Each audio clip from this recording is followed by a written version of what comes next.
तो उसका जीवन निरर्थक है। मैंने दूसरा गुरु बनाया वायु।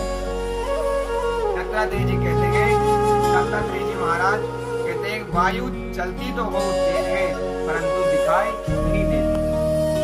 मैंने पूछा आपसे क्यों भगत जी हवा आ रही है? आपने कहा हाँ बहुत ठंडी ठंडी हवा आ रही है। मैंने कहा हवा काली है या पीली? हवा शरीर को लग तो रही है लेकिन दिखाई नहीं दे रही है कि हवा काली है या पीली। संत के प्रवचन से समाज का कल्याण करें परंतु कभी ये नहीं चाहे कि दुनिया मुझे पहचाने। संत अपने प्रवचन से समाज का कल्याण तो करे परंतु कभी ये नहीं चाहे कि दुनिया मुझे पहचाने। संत को ऐसा त्यागमय जीवन जीना चाहिए जिसे प्राणवायु सबका कल्याण करती है परंतु दुनिया उसे नहीं पहचानती कि वायु कैसी होती है। उसी प्रकार संत को सबका कल्याण करना चाहिए लेकिन ये नहीं कहना चाहिए कि मुझे सब पहचाने।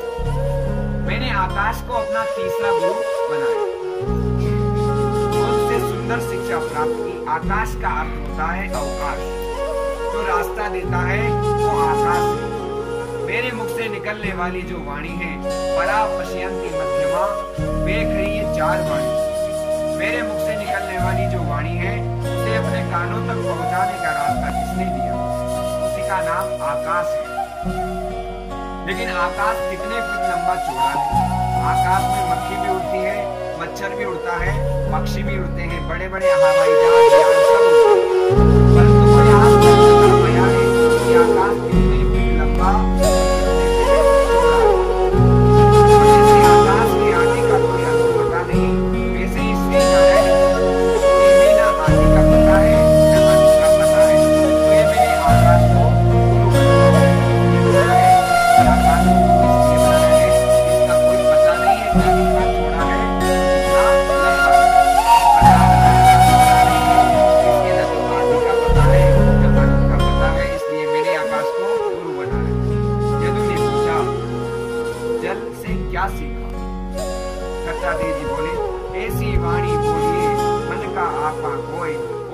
शीतल करे आपो शीतल होए।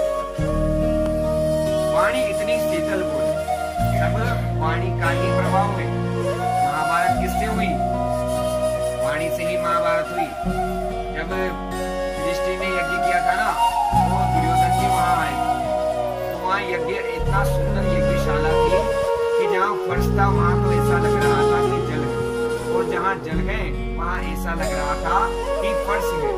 दुर्योधन जैसे ही जाता है तो वो फर्श को समझकर जल में कूद जाता है। तो द्रौपदी जी क्या बोलती है? हंस जाती है उसकी तरफ और क्या कहती है कि अंधे का बेटा अंधा, अंधे का बेटा अंधा। उसी बात से महाभारत छिड़ गई थी। दुर्योधन ने सुन लिया था सब शब्द की ही बात। कर्ण ने द्रौपदी से क्या कहा था कि तुम्हारे 5 तो 5 पति तो है ही पांडव, छठा मुझे भी बना लो। दुर्योधन ने कहा क्या कहा था कि आ जाओ मेरी जंगा पर बैठो। इन्हीं शब्दों से तो महाभारत छिड़ गई। इसलिए वाणी ऐसी बोलो शीतल हो। आप जीवन जल को कितना भी गर्म करो वो शीतल ही हो जाएगा। पानी को कितना ही गर्म कर लो वो गर्म थोड़ी रहेगा, शीतल तो हो ही जाएगा वापस।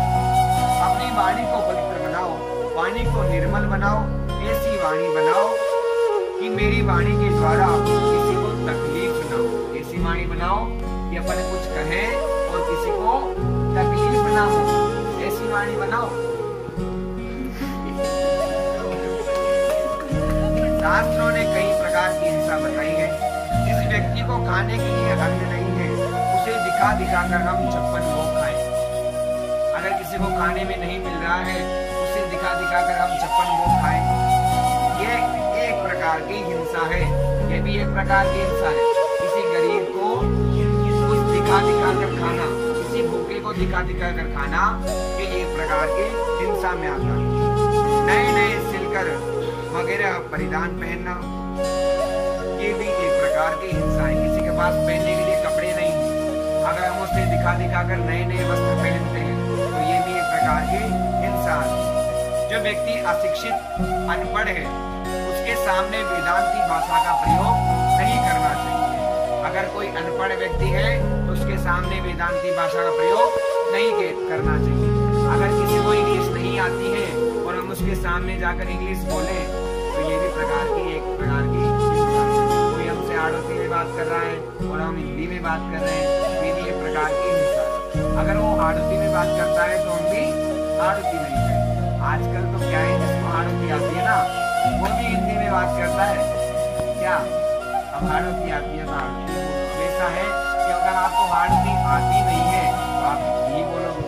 अब हाड़ोती आती है, सामने वाला हाड़ोती में बोल रहा है और आप हिंदी में बात कर रहे हो, ये भी एक प्रकार की हिंसा है। वाणी को हमेशा संयमित रखें।